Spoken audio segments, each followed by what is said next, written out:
పర్యావరణ సమతుల్యం దెబ్బతినడంతో అతివృష్టి, అనావృష్టి లాంటి పరిస్థితులు ఏర్పడుతున్నాయని పర్యావరణవేత్తలు ఆందోళన వ్యక్తం చేస్తున్నారు. వ్యవసాయంలో క్రిమిసంహారక మందుల వాడకం పెరిగిందని, సేంద్రియ పద్ధతిలో చేసేలా రైతులకు అవగాహన కల్పించాలంటున్నారు.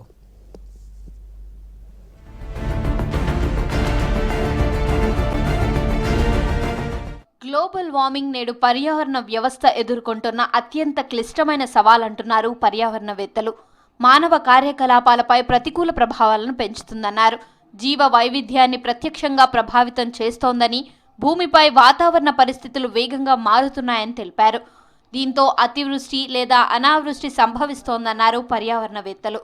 ఈ సీజనల్ మార్పు అనేది వేరియబిలిటీ అంటాం, ఎరాటిక్ అంటాం. ఎరాటిక్ అంటే సడన్గా పెద్ద వర్షాలు పడడము, లేదా సడన్గా కరువు అనేది ఎక్స్టెండెడ్ కావడము, ఇప్పుడు ఎండాకాలంలా కాకుండా ఇంకా ఎక్స్టెండ్ అయ్యి తీవ్రత పెరగడము, ఇవన్నీ ఎరాటిక్ బిహేవియర్స్ అన్నట్టు. ఇది కూడా టోటల్గా క్లైమేట్ చేంజ్ అని అంటే మనం టోటల్గా 30-40 సంవత్సరాలు తీసుకుంటే ఒక లెవెల్ మనకు వర్షం పడే ప్రాంతాలన్నీ కూడా మళ్ళీ టోటల్గా ఇప్పుడు ఫర్ ఎగ్జాంపుల్ మహబూబ్నగర్లో ఒక 60 నుంచి 80 సెంటీమీటర్లు పడుతుంది. అంటే క్లైమేట్ చేంజ్లో భాగంగా చూస్తే అది కొంచెం పెరగనన్నా పెరగవచ్చు, తగ్గనన్నా తగ్గవచ్చు. అంటే టోటల్గా చాలా లాంగ్ డ్యూరేషన్లో. కానీ ఒక రైతులు కానీ ప్రజలు కానీ ఇన్నేళ్ళకి నీకు మంచి రోజులు వస్తాయంటే కుదరదు. ఇమీడియట్గా ఏమన్నా అయ్యేది ఉంటే ఈ కాలం ఏమవుతుంది అంటే ఈ పంట ఏమవుతుంది, నాకు నష్టం అవుతుందా, నాకు లాభం అవుతుందా అనేది పాయింట్. భవిష్యత్తులో ఎండలు ఇంకా పెరిగే అవకాశాలున్నాయంటున్నారు పర్యావరణవేత్తలు. ఎరాటిక్ ప్రభావంతో వాతావరణంలో మార్పులు జరగడంతో వర్షాలు పెరగొచ్చు, తగ్గొచ్చన్నారు.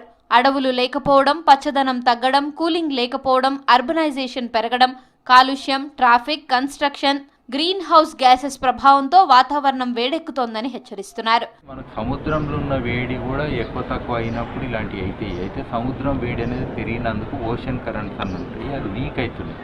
సో అయినప్పుడు కూడా సదరన్ ఆసిలేషన్స్ అని కొన్ని ఉంటాయి, తర్వాత కొన్ని డిస్టర్బెన్సెస్ కూడా ఉంటాయి మీద. ఇదే కాకుండా ఆర్కిటిక్ సీ అది కూడా మరి మెల్ట్ అవుతున్నది. సో అక్కడ అయినప్పుడు కూడా మళ్ళీ ఈ తేడాలు అనేది వస్తాయి.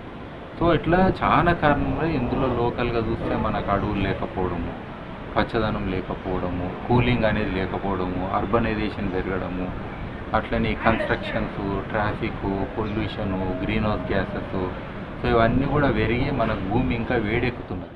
వ్యవసాయంలో క్రిమిసంహారక మందుల వాడకం ఇటీవల బాగా పెరిగిందంటున్నారు ఎన్విరాన్మెంట్ ఎక్స్పర్ట్స్.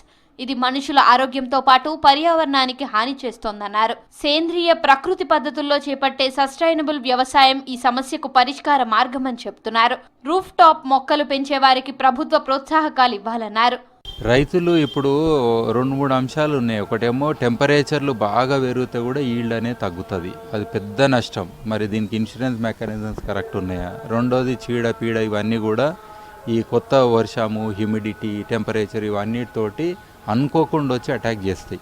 సో అట్లా కూడా ఈ డిలేడ్ ఇరిగేషన్ షెడ్యూలింగ్ అని అంటాం. ఇవన్నీ కూడా చాలా పెద్ద అంశాలు. అందులో అటు ప్రభుత్వాలు ఇంక్లూడింగ్ ఇంటిగ్రేషన్ అనండి, లేకపోతే వాళ్ళు కలిసి ఒకరినొకరు ఆలోచన చేసుకొని చేయాల్సినవి కూడా చాలా ఉంటాయి ప్రభుత్వాల పరంగా. ప్లస్ ఈ ఫార్మర్స్ ఆర్గనైజేషన్స్, ఎఫ్పిఓస్ అని పెద్ద ఉద్యమం అవుతున్నది. మరి అందరికీ కూడా వాళ్ళ రోల్ ఏమున్నది ఇందులో అనేది కూడా ముఖ్యమైన అంశము.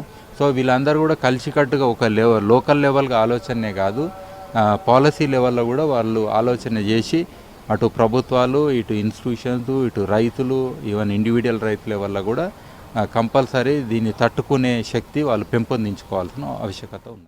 రైతులు కూడా వాతావరణ పరిస్థితులకు అనుగుణంగా పంటలు పండించడంతో పాటు పంట మార్పిడి చేయాలని సూచిస్తున్నారు పర్యావరణవేత్తలు.